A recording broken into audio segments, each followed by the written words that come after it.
You're listening to 24/7 World Radio. Continuing on now with the second hour. By the way, that's 1 Corinthians chapter 6, verses 19 and 20. Know ye not that your body is the temple of the Holy Ghost, which is in you, which ye have of God? So, for some reason, I couldn't remember that, but got it straightened out. So, Brother George, welcome to the broadcast today here on January the 9th, 2023. Well, thank you, Brother Eric. It's always a pleasure to be on with you. Always love having you, George. You always teach me something for which I'm thankful.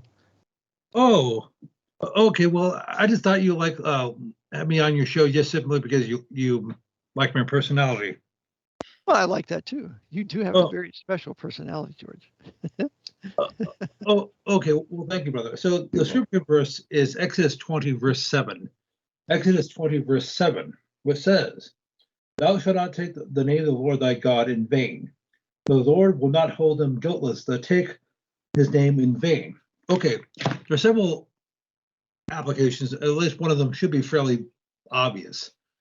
Using God's name as an exertive, whether you're talking God or Jesus or Jesus Christ. And I don't want to be too specific, but I've known a number of atheists over the years, or self-professed atheists, but inexplicably, they love using religious language. I was raised around them. Yep, I know. And however, there are other less obvious applications, such as, okay, this is a pet peeve of mine. Now, I realize this is the 21st century. I realize we live in the internet age where everybody texts. However, how should I put this? As I said, this is just a hang-up of mine. I do not like using abbreviations. Now, let me qualify that. When I was in school, I had to do shorthand, so I'd use my own code. But that was so I could write quickly, and that wasn't meant for general consumption. Yeah. So I'd use abbreviations, and for example, if I wanted to write 2B, like TO space BE, I write the number 2 and B, because it's just quicker to write it that way. But I only did that for my own personal use. I did not use that in general conversation. And so one of the popular abbreviations is OMG, or LOL. Oh my God! Yeah. Oh my God! Yeah. OMG. Mm-hmm. So that bothers me for a myriad of reasons. One, it reflects the degradation of the English language, and is also blasphemous. Mm-hmm. So please just write things out. Just take half a second longer just to write things out. I mean, I realize this is a losing battle, and 100 years from now, nobody will be talking about this. Yeah, well, hopefully 100 years from now, the Lord Jesus Christ will be in his millennial reign for 50 years. Amen. Okay, so, but if I could just make a general comment. Whenever I've noticed that, I obviously was around, but whenever you have an introduction of a new technology, an electronic technology in terms of communication, whether you're talking the internet and various iterations and permutations of that, like smartphones, social media, or in the past with radio, with television, you have a diminishing of the language. It seems to be harder for people to articulate what they're saying. And that's right. That's why I have respect for Malcolm X, because he read the entire dictionary when he was in prison for 6 or 7 years, and gave him great ability to express himself. So we need to read the dictionary. It's critical. It's a masterpiece of work of English-speaking men. So reading the dictionary will help us immensely. Remember, William Shakespeare, a.k.a. who was really Edward de Vere, had a vocabulary of 15,000 words. So we should be building our vocabulary regularly. Well, his vocabulary was only about 1,000 times larger than mine. But mine too. Yeah, now today, as you mentioned, is January the 9th. So it would have been Richard Nixon's 110th birthday. He was born on this date, 1913. And he was born in Yerba Buena, California, and he died on the April the 22nd, 1994. So why do I bring up old Tricky Dick? Well, his oldest daughter, Patricia Nixon Cox, who was born on February 21st, 1946, got her undergrad degree from Boston College. Oh, really? So his daughter, Trish, got her undergrad from Boston College, trained by Jesuits. Mhm. And didn't she marry the son of Eisenhower? Yes. So two evil men working for the Jesuits have their offspring marrying each other. Okay. So it was almost like a royal wedding. A couple of things. Speaking of current events, I just wanted an update. I understand that Kevin McCarthy from California is now the new Speaker of the House. Kevin McCarthy, the Freemason.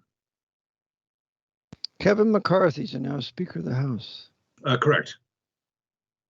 And is he a Republican or a Democrat? Republican. Is there any difference? Well, Kevin McCarthy is a Republican from California, right? Correct. And he is the new Speaker. Correct. And he is a brother Freemason. Yeah. Yes. Scottish Rite. Scottish Rite. Yeah, the largest Masonic rite in the world is Scottish Rite. Okay. So he's a high-level Freemason. You know what degree he is? Probably 33rd degree. I don't. He doesn't. He doesn't return my emails. Oh, I see. So, but undoubtedly he must be a dear friend of Gavin Newsom and Nancy Pelosi, though, if he's going to be the Republican Speaker of the House, wouldn't you say? Correct. So, I was just listening on the news. Actually, this was in the first hour.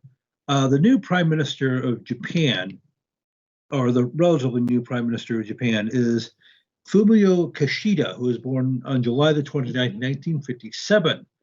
And on the news, they talked about his itinerary. He's going to go to France, where he's going to meet Emmanuel Macron. He's going to go to Italy, and certainly to the Vatican. And he would. So he can take his marching orders from the Pope, okay? Just like Macron and Biden and Putin and all those other senators. But go ahead. No, I decided to go look him up in the last hour, and he's a member of the Order of Isabel the Catholic out of Spain. Order of Isabel. The Catholic. The Catholic. Correct. So is this Ferdinand and Isabel fame? Correct. So the order was established back in... So this is the same Ferdinand and Isabel that expelled the Jews from Spain in, 1492? I believe so. Mm-hmm. Okay, so we can probably see some Jewish persecution from this Japanese man. Mm-hmm. Okay. So this raises a question. So you had to wonder, who runs Japan? Who runs historically Buddhist Japan? I have no idea. Anyhow, you have no idea. Come on, George. I bet you do have an idea. Well, I know it must be the Jews who run Japan. Oh, it's the Jews. That's right. The Jews run the world. That's right. The reason for the world's unrest. Yeah. Well, that's interesting because I think the Jesuits have a university in Tokyo, don't they? Are you talking about Sophia? Sophia, yeah. Does this guy have any connection with Sophia University? Not as far as I know, but I know that. So why would an ostensibly Buddhist prime minister have this or be part of this Catholic order? Yeah, why would he do that? Yep, because the Jesuits don't care what religion you are, as long as you serve them. Yep. Yes. So as I said, so Kevin McCarthy. I'm going down my list. Kevin McCarthy is the new Speaker of the House. Just wanted to share. Okay. And what's the name of the Prime Minister again of Japan? Oh, his name is Fumio Kishida. Fumio. Correct. Kishida. Kashita. Da. Ida. Okay, See, correct. I'm sounding out my names like I was taught in school. Sound out the word. Okay, George. Oh, Okay. Oh, over the weekend, I don't mean to throw you a curveball, brother. I was listening to a fellow out of, I believe, Denmark, or his Danish and Swedish. His name is Ole Damergold, and he was talking about famous assassinations. And something we've discussed before, James Earl Ray is the purported, he was the patsy for the Michael Martin Luther King assassination back in 1968. That's correct. And even Martin Luther King's son, Dexter, believes that. Okay. That's why he called for a reinvestigation, and that was the end of Dexter's public life. But go ahead. Okay, so I'm not going to relitigate that, but Ray bounced around. He went from Memphis, Tennessee to Atlanta, Georgia. Then he went up to Canada, up to Toronto. Then he flew from there to Toronto to Heathrow, London Heathrow. So guess who paid for his ticket out of pocket? Ray's a ticket for his flight to England. Okay, who paid for James Earl Ray's ticket? Flight to England. Is this after the assassination? Yes. Okay, I don't know. I had no idea. I would have never guessed this. Clyde Tolson. Clyde Tolson? I gotta be kidding. The homosexual partner of J. Edgar Hoover. Clyde Correct. Tolson, the second in command, really, of the FBI. So Clyde Tolson paid for his ticket to London. Yeah, out of his personal account. Correct. So so obviously MI5 and MI6 was, in addition to CIA, FBI, were also in on this. Wow, Clyde Tolson paid for the ticket out of his personal account. Wow. Well, that's a tremendous. George, I'm going to give you a star for today. This is a tremendous fact that you brought to the broadcast and for the dear listeners. And so I'm going to give you a star. And then that deserves me taking you out to dinner the next time I see you. Okay. You got to come to Pennsylvania. I'll go to California and take you out to dinner for that one. That's a huge fact. Okay. So can we just park on the just for a moment? Yes. So, yeah. Okay. So why? All right. Tolson never. I'm not sure if Tolson actually worked for the FBI. He was just Hoover's quote personal assistant, close quote. Nice, wink, wink. And so why would they? Pure speculation on your part. Why would they use Tolson to pay for it? Well, so there's no direct link to J. Edgar Hoover because he can be in denial and say that Clyde Tolson just did that on his own, but we know better. But I'm sure that's why. Mm-hmm. Question is, how did James Earl Ray get caught?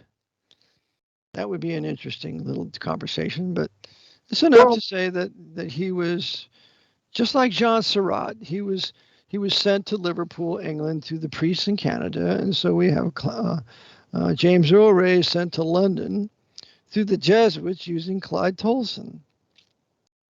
And so they're working with the Jesuits in England, who run London through MI5, MI6, and the London and the English provincial there.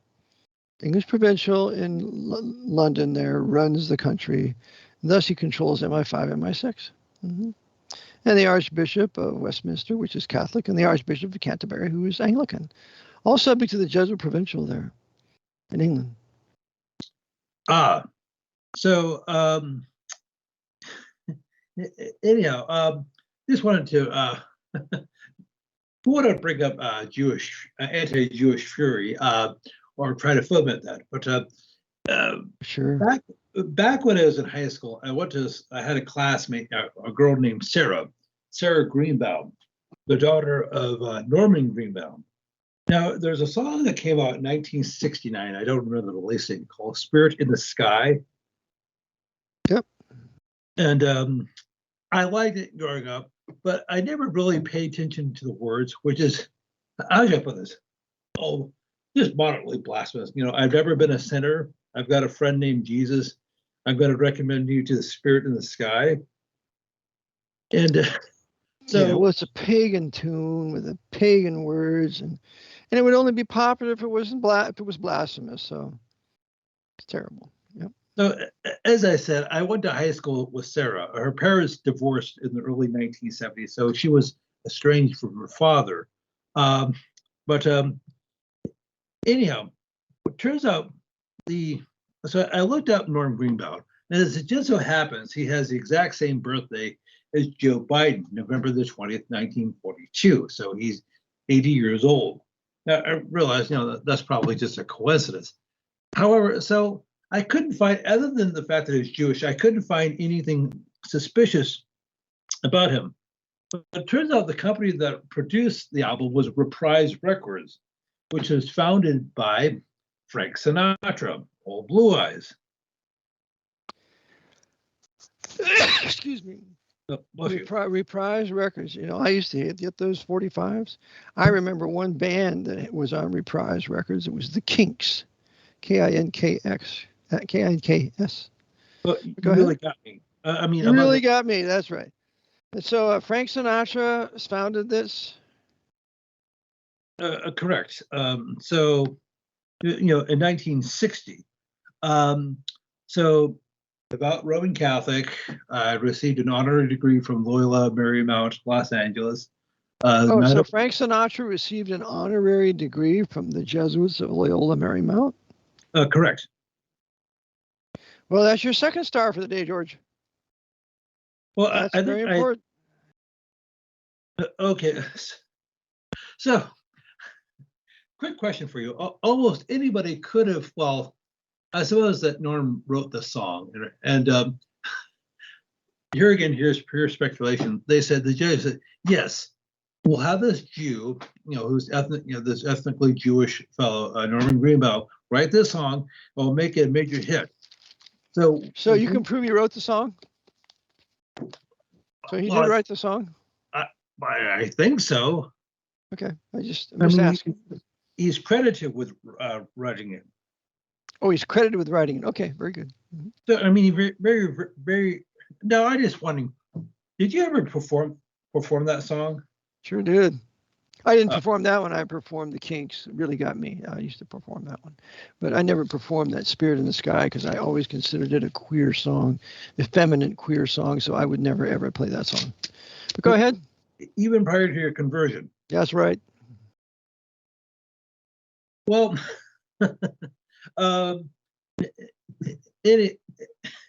anyhow, so, but as I said, in terms of say anti-Jewish fury, so do you think they did that on purpose? So, well, of course, millions of people will listen to it and buy the record when it's out, and they'll listen to it for decades afterwards on television and film and so forth.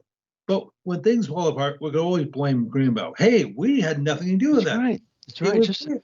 Right. They do it all the time, Brother George. Mm-hmm. Setting up the Jews in their paganism to use them to justify the coming new right anti-Jewish fury. And somebody is going to be very dedicated to this topic, and they're going to list all these hundreds of Jews involved in the decimation of Western civilization, secretly working for the Jesuits, and that will justify a huge anti-Jewish fury to be carried out by the new right and their Department of Homeland Security and fill up the 600 or 800 concentration camps here.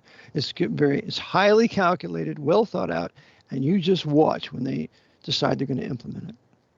Well, by the way, when I was with you on Friday, we talked about the death of ex-white Pope or Pope Emeritus, or what do they call him, Benedict XVI. Mm-hmm. And over the previous weekend, weekend of his death, I was doing searches on this online, and they had CNN had a segment where they're talking about reporters who knew him, who interviewed him, things like that. And of course, they had to have a Catholic priest on part of their panel. But of course, it wasn't just a Catholic priest. It wasn't just a parish priest or a diocesan priest or a Dominican or Franciscan. They had to have Thomas Rees, S.J. Thomas Rees. Now tell us about Thomas Rees, George, because he's a very special guy. Well, S.J., Society of Jesus, Jesuits. Now, I realize Thomas Rees, I believe, is involved in the writing of a periodical for the Jesuits here in America called America. Tom Rees is part of that. Yeah. Well, yes. So I realized, well, they had like the Rolodex of priests whom they could possibly go through and say, well, can we talk to a Dominican? He's not available. Oh, can we talk to a Franciscan? He's not available. Oh, I know. We'll go with Father Reese, who just happens to be a Jesuit. Yeah, they're going to talk to the brains of the papacy. That's what they're going to do. Yeah. So you may recall there was a reporter, I forgot what channel it was, Lou Dobbs. Lou Dobbs, yeah. 15 years ago, 16 years ago, what it was. He was talking he was interviewing Reese in terms of the Catholic Bishops' Conference's position on immigration reform. Immigration reform. That means letting all the savage alien invaders in here to further Catholicize and destroy Western civilization. That's quote unquote immigration reform. Yeah, go ahead. Well, there's a famous clip where Dobbs is interviewing Reese, and he says, "So, what is the Catholic Church on this?" And he didn't answer his question. He equivocated, he obfuscated, but he did everything but to answer his question. Mm-hmm. And of course, Dobbs hid it. Well, thank you, Father. Thank you for not answering my question. But what do you expect? You're a Jesuit. That's right. That's exactly what he said. Well, what do you expect? You're a Jesuit. And it wasn't much longer after that. Lou Dobbs was no longer on that network. He was gone. Then he went to Fox. Mm-hmm. Yep. Well, and you let the cat out of the bag, Louis, and we're not supposed to do that, and you know it. Well, it's interesting. Okay, I meant to bring this up on Friday, but I generally speaking, don't have enough time to cover my material. But I'll cover this now. A week ago, last Monday, so today is the 9th, so I guess on January the 2nd, there was an NFL game, National Football League game between the Buffalo Bills and the Cincinnati Bengals in Cincinnati. And one of the players for the Bills, Damar Hamlin, who was born on March the 24th, 1998, and he's a safety, in case you're wondering. He was involved in the play where he tackled somebody, and he had a heart attack. Now, what's his name again? Bill Hamlin? Damar Hamlin. He's black. Damar? Correct. Damar. Correct. Hamlin. HAMLIN. Hamlin. Damar Hamlin. He's black. Gotcha. He's black. Yep. And after he made the tackle, he had a heart attack. Now, I'll elaborate on this in just a moment. The NFL initiated a strict policy back in 2021. They said all players they had to submit to regular testing at least once a week, maybe twice. And just as an aside to that, George, I had a black player from the Buffalo Bills as a student in Houston. Mm-hmm. Lovely guy, very nice guy, and got along with him well. Met his beautiful, lovely black wife, and so those are two decent black people that I would have surely hated to see him get that Jesuit jab. Okay, so why do I bring this up? Well, people are saying, well, it's due to climate change or white supremacy or, it's just bad luck. Of course, this sort of thing happens all the time. Now, as I said, Hamlin is a professional athlete. He's an NFL player, or was. He's still alive. He actually was pronounced dead and seen, but they revived him. They took him to a local hospital in Cincinnati. Now, as I said, he's a professional athlete. He's probably in the top 1% in terms of physical health of people in the world prior to the Pope, because they train year round. They have nutritionists, they have they have trainers, they have physical therapists, people who are working with them all the time. Now, who owns the Buffalo Bills?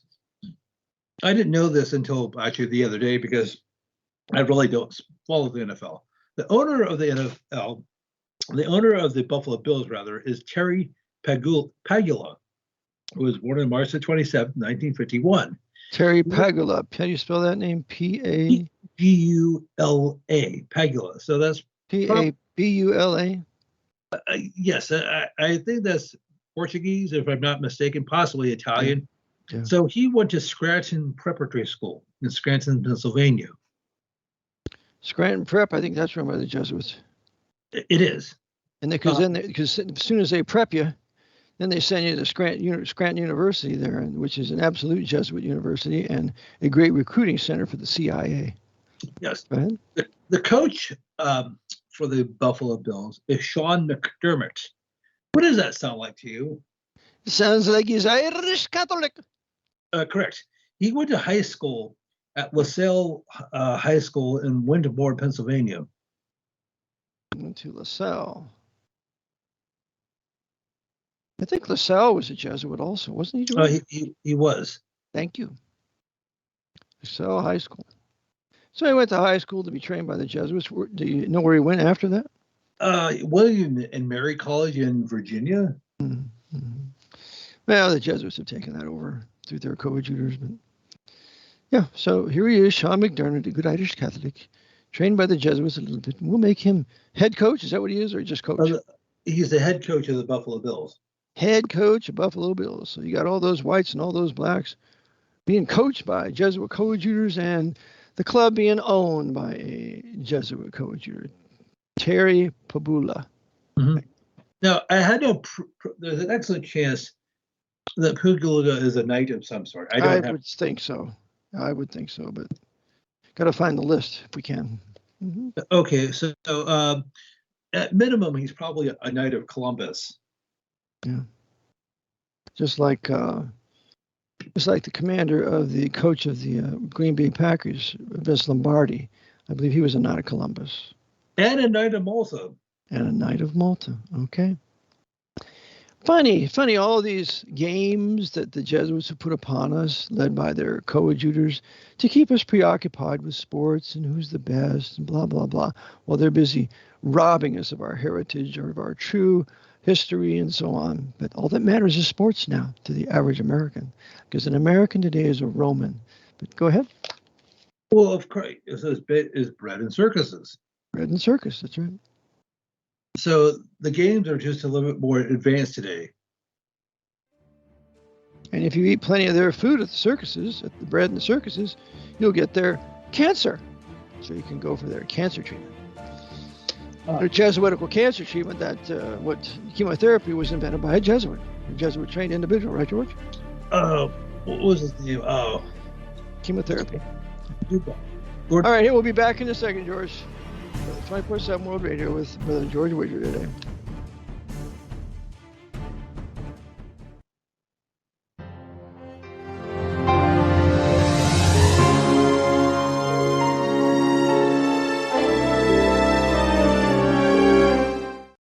This is 24/7 World Radio, and you're listening to The Eric John Phelps Show. This is Brother Nicholas. Join me every Tuesday at 2 p.m. Eastern Standard Time for the German Bible Truth Hour and at 3 p.m. Eastern Standard Time for the Dutch Bible Truth Hour on 24/7 World Radio. This is Bruder Nicholas. Ich lade euch herzlich ein, mich anzuhören jeder Dienstag am 2 Uhr nachmittags, amerikanische Zeit, für die deutsche Bibelwahrheitsstunde und 3 Uhr amerikanische Standardzeit für die niederländische Bibelwahrheitsstunde am World Radio 24/7. Dit is broeder Nico. U bent hartelijk uitgenodigd om elke dinsdag om 2 uur Amerikaanse standaardtijd het Duitse Bijbelwaarheidsuur te volgen en 3 uur Amerikaanse standaardtijd het Nederlandse Bijbelwaarheidsuur te volgen op 24/7 World Radio. This is The Eric John Phelps Show on 24/7 World Radio. George Widger today, and Brother George, please continue on with your topic. Well, actually, I think I just need to make a correction. Actually, it was Julie Nixon that married an Eisenhower. Oh, that's right. Julie married an Eisenhower. Okay. Married Eisenhower. Of course, Nixon and Eisenhower were tremendous traitors. And there's a book on Eisenhower called I Don't Like Ike. Yep. And if you want to see something on Nixon, there's several on Nixon. John Birch Society puts out a couple of them on him, but There's a movie called Nixon, and the leading actor is Anthony Hopkins, and I think he portrays Nixon very well. But anyway, Nixon and Eisenhower are two criminals, and their children, of course, are two inheritors of those crimes of their fathers. But go ahead, George. Okay, well, I wasn't going to bring this up, but Nixon, after the Second 30 Years' War, aka World War II, for several years, he portrayed himself as a staunch anti-communist. That's how he got catapulted into power. That's right. First, the Congress, and I believe he was elected in 1946, 33. And one of the things that I forgot the source. This is like years ago. One of the junior congressmen was a young John F. Kennedy, and now Nixon said in his biography he liked Kennedy. And he went up to his office, knocked on his door. He says, "Hi, I'm Dick Nixon." And so they. Of course, that's after he participated in the Kennedy assassination when he was in Dallas the day before, meeting with the attorney of Coca-Cola. I think his name was DeLuca. Yeah, that's after he was a party to that. But go ahead. Okay, well, it's entirely possible that Nixon did like Kennedy. I mean, on a personal level, because they did have a certain sense of camaraderie. They're both Navy men. They liked sailing, things like that. And one of the things that Nixon mentioned in his biography, as well as an interview with Pat Buchanan back in the 1980s, is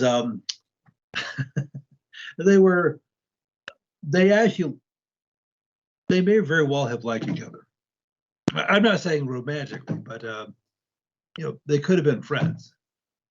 Yep. So, but they were both put in power by the same power structure. So, sure, you got Rockefeller backing Nixon, you got Joe Kennedy backing his son, and they're all the same of the evil papal white power structure. So, and both of them betrayed their masters.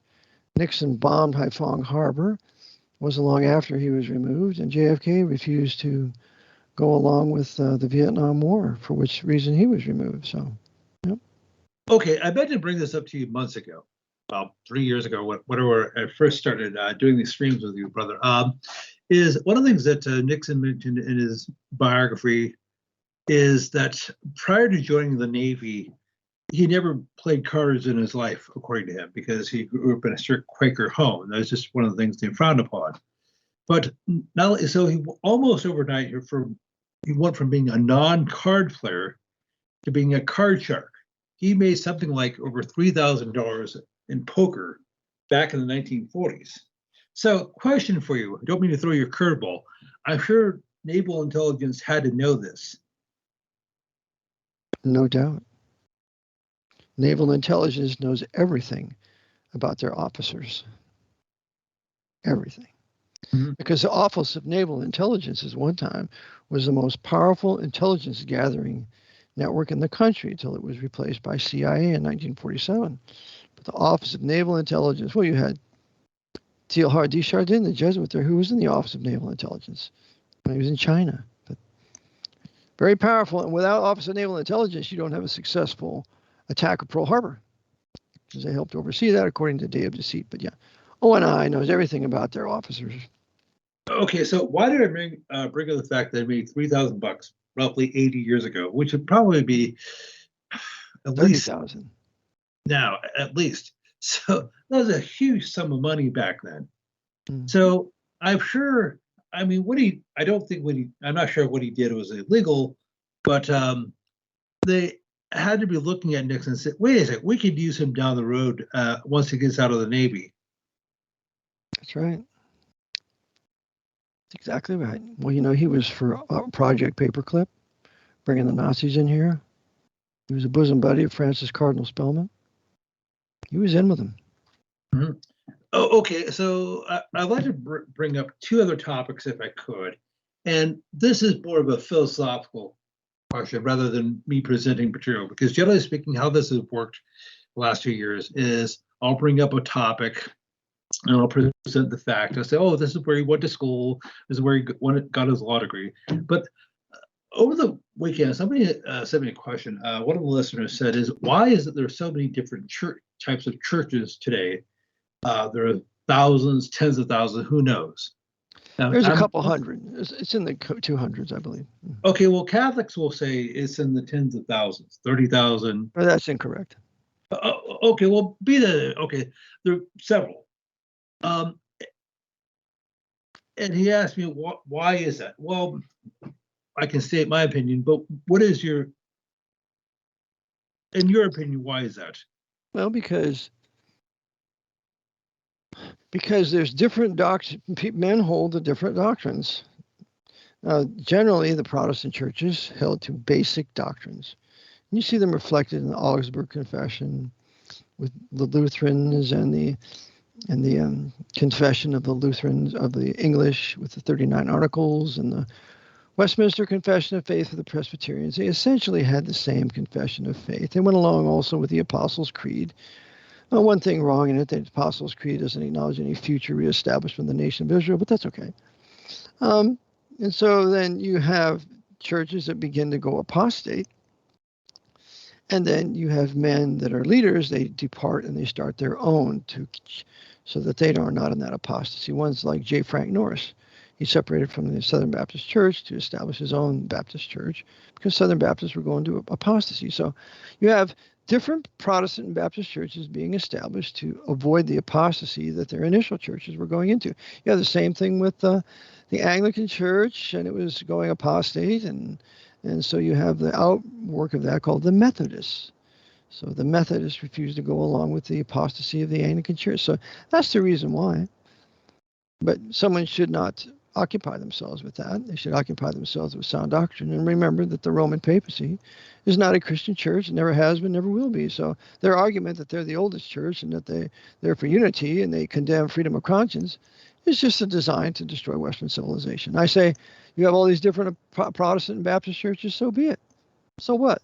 If they're going to hold to the Bible as their final authority, and they might have some nuance of difference, like baptism or whatever, or church polity, that's their business. The issue is if they're holding to the true faith of the New Testament, it's not a problem as far as I'm concerned. We're one in the body of Christ, but we're denoted by different doctrinal statements and different names, but there's nothing wrong with that. Okay, so there could be positive reasons why church goes apostate, but there could also be negative reasons. It could be infiltration, like you have Jesuits who pose as, say, Lutherans or Baptists or whatever. Sure. And they get into their seminaries and colleges and teach these bizarre doctrines. So yes, that would be a reason to separate.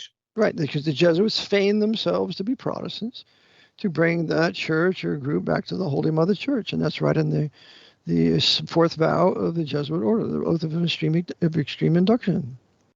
Okay, and I just mentioned this new senator from Georgia, Raphael Warnock. He calls himself a Baptist, but with Baptists like him, who needs Jesuits? Is he that black guy or is he a white guy? He's black. I mean, black he pastors. He's a communist. Mm-hmm. Well, yes, he pastors Michael Martin Luther King's old church, Ebenezer Baptist in Atlanta, Georgia. Ebenezer Baptist, socialist, communist, anti-white, pro-black Baptist church. That's right. Mm-hmm. Just another agitator.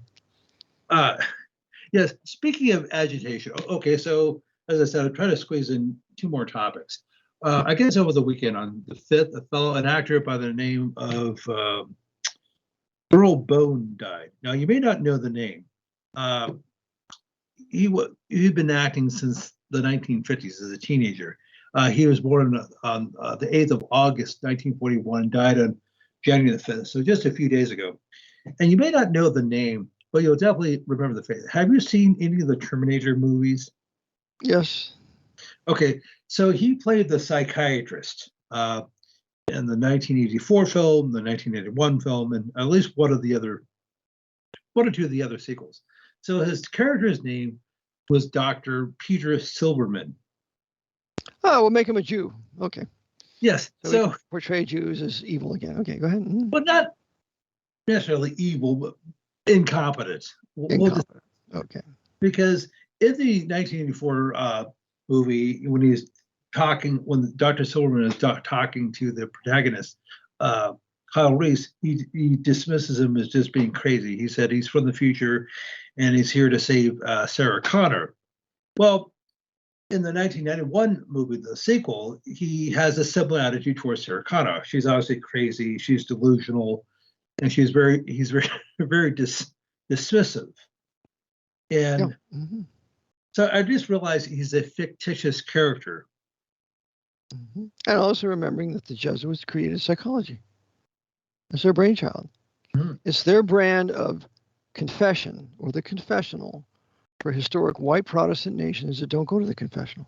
So they can treat the psychologists as their priests as they lay down and confess to everything. Okay, but they had, just like they did with communism, they had to make it appear Jewish. That's correct. It's like Sigmund Freud, a leader of psychology, Jew. So we're going to blame those evil, wicked Jews for psychology once the new right comes to power, because psychology in its entire theory is evil. There's no doubt about that. Okay, so I'm going to do the best I can to bring up at least one other topic. There's a TV show. Brother, we got another 15 minutes. So you got plenty of time. Well, okay, I want to do this justice, but there's an American TV show, a situation comedy, ran in the early 1970s, 72 to 73, only one season. They only did 24 episodes. It was called Bridget Loves Bernie. It's about this Irish Catholic girl named Bridget Fitzgerald. Interesting name. Another Irish name. Yes. She is a teacher at a parochial school in New York City. And what movie is this? It's a TV show. Oh, a TV show. Okay, it only ran, I believe it was on CBS. She is a teacher at a Catholic school, a parochial school in New York City. I guess she misses the train. So to get to work on time on the first day, she has to take a cab. Which happens to be driven by a Bernie. Bernard, what's his name? Silverstein. Oh, so she takes the cab driven by a Jew. Okay. Yes, and so they meet, they fall in love, and they get married. So this is the first time, at least in American television, that you see an interfaith couple.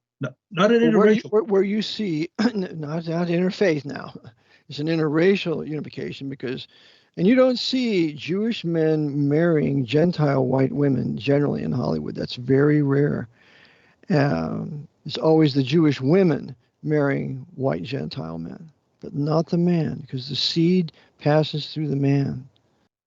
The Abrahamic blessing. But go ahead. Okay. So his character's name is Bernie Steinberg. And so they talk about, in the show, they talk about all the problems they have to navigate by being from two different traditions, such as what type of ceremony are they going to have? How will they raise their children? Are they going to be baptized? Are they going to be, if they're sons, are they going to be circumcised? Issues like that. Well, turns out her brother, Michael, Bridget's brother, Michael, is a priest. So he's the one who does the ceremony.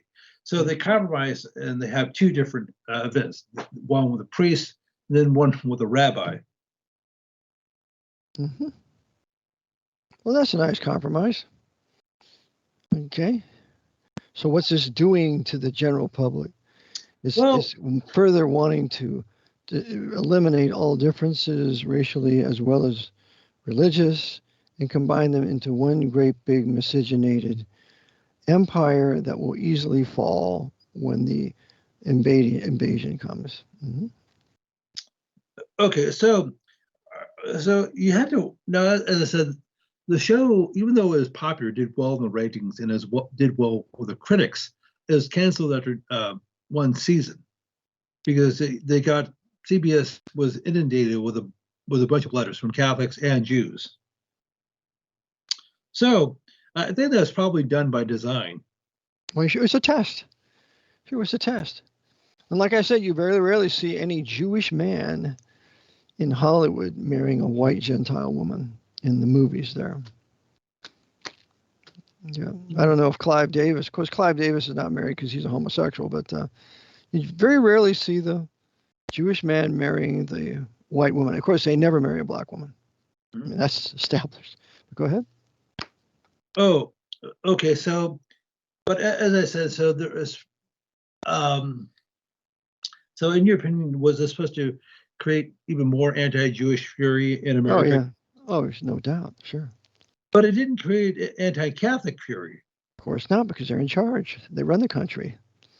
Jesuits run Hollywood, not the Jews. And so they run all the academia, just like that one 81-year-old, 82-year-old Jesuit priest that one of my contacts met. He said, we run all of academia. And he would not come to my broadcast either. Yep. So that was 50 years ago, 1973. Mm-hmm. And so it seems as if when it comes to, I'm talking about America, but this applies to the rest of the world. When it comes to demoralizing and destabilizing the culture, the Jesuits appear to do it incrementally. And it's usually every generation or maybe every decade, because this is just my opinion and this is purely anecdotal, because what people would accept, say, in the 1950s is different from what they accept in the 1960s or the 1970s. That's right, because every generation gets worse.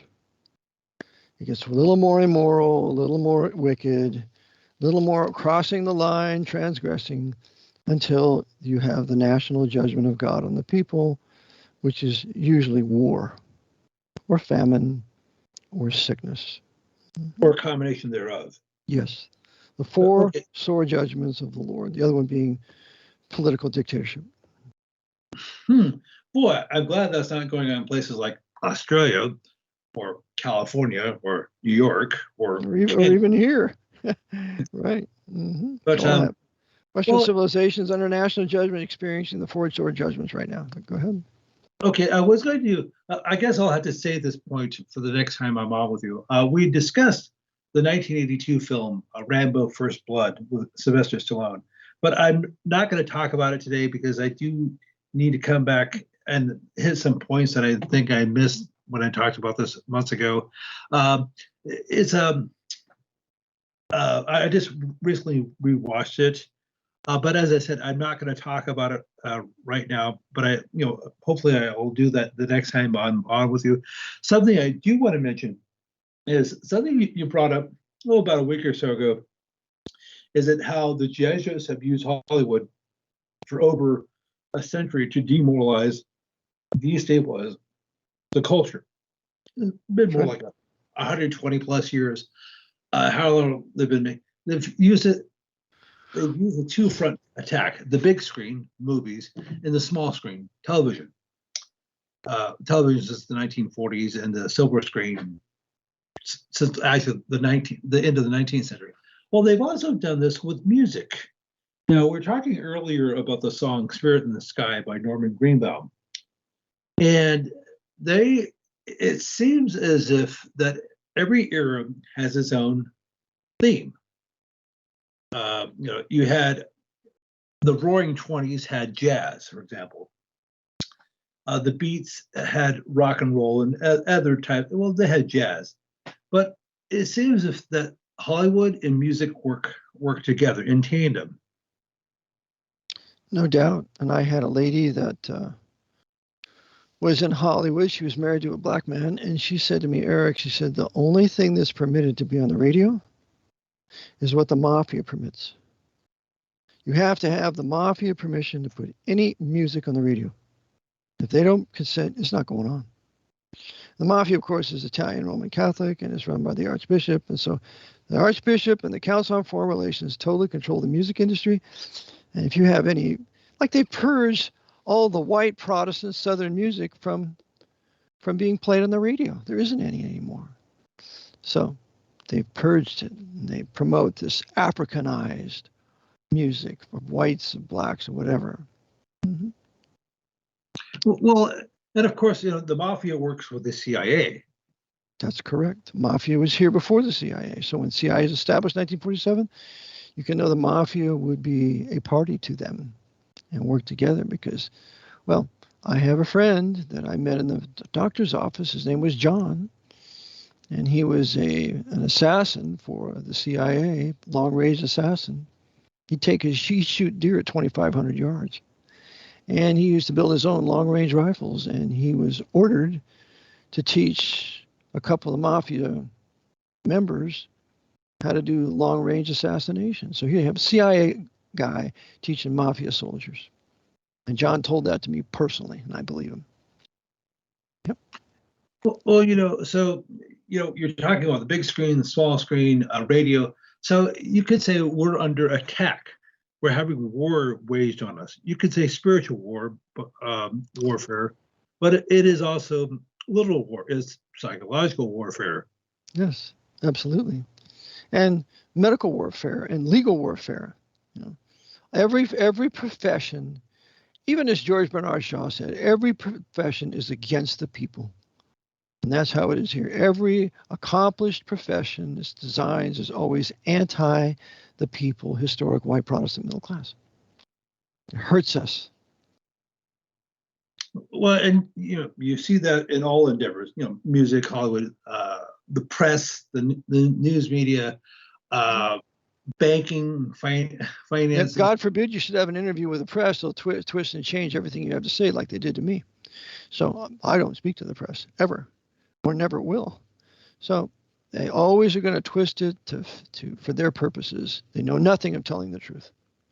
Nothing. Or they do know the truth, but God forbid that you should ever tell it. They're just intellectual prostitutes and marionettes for the men of power, as was said by a certain press lord in the 1880s. Go ahead. 18. So you're talking 140 years ago? That's right. So you covered up the Lincoln assassination. They covered up the Garfield assassination and the McKinley assassination. The press covered all that up. It covered up the real reason for World War I. I mean, the press never tells the truth. I have no respect for it. I never, ever subscribe to any one of their newspapers or periodicals except for finding out what they do. So I would get the CFR Foreign Affairs to see what they're up to, but I wouldn't believe any typical reporting. I can't think of anything that they've reported that was really the truth. Well, I guess we'll have to pick this up next time. So are you doing a class on Friday? Yes, I am. I believe I have a class. Let me see here. No, I don't. Let me wait a second. I think so. Okay, I'll get back with you on it. It's going to be a Zoom class, and I don't know if they have Zoom or not, but I'll get back and let you know. Okay, so I'll definitely be on you on Monday. So I guess one of the things we'll have to be talking about is Rambo First Blood, because I need to spend a few minutes talking about the significance of that. And you have Martin Lucifer King's birthday on Monday, so we'll cover that too. Oh, okay. You mean Michael? Yeah, Michael. Yeah, Michael King. He never changed his name to Martin Luther King. That's right. And when people say Michael, they're always thinking about Barry's spouse. Right. Mm-hmm. Okay, so maybe I should give my contact information. Please do. Let's give your contact information, George, and then we'll have to go. Okay, so if people have any questions, comments, concerns, critiques, please send me an email at georgewidger1969@gmail.com. GEORWIDGER1969@gmail.com. If you would like to send me an article, a video, just say hello, and please let me know where you're emailing me from. Just if there's any topics you'd like me to cover or go over again, please let me know. Amen. Well, George, you laid two tremendous bombshells today, and I really want to thank you for it. The Clyde Tolson paid for the ticket of James Earl Ray to leave the country and fly to London. That is very, very important. And number two, the Frank Sinatra, heavy on the sin, had an honorary degree from Loyola Marymount in Los Angeles, the very Jesuit institution that hosted the Democratic Party debates with their most beloved Joe Biden. So, and also the head coach of what was it, the Buffalo Bills, educated by Jesuits. I mean, these are classic things you do, George, and I just can't tell you how much I appreciate it, and also the listeners appreciate it. So thank you very much, Brother George Widger. Well, thank you, brother, and talk to you soon. All right, Lord bless.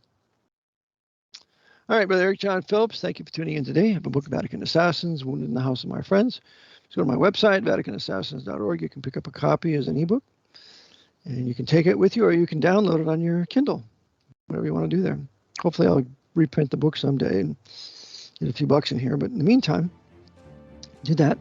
Also go to my 24/7 World Radio site. You can order my past broadcasts and the other broadcasters.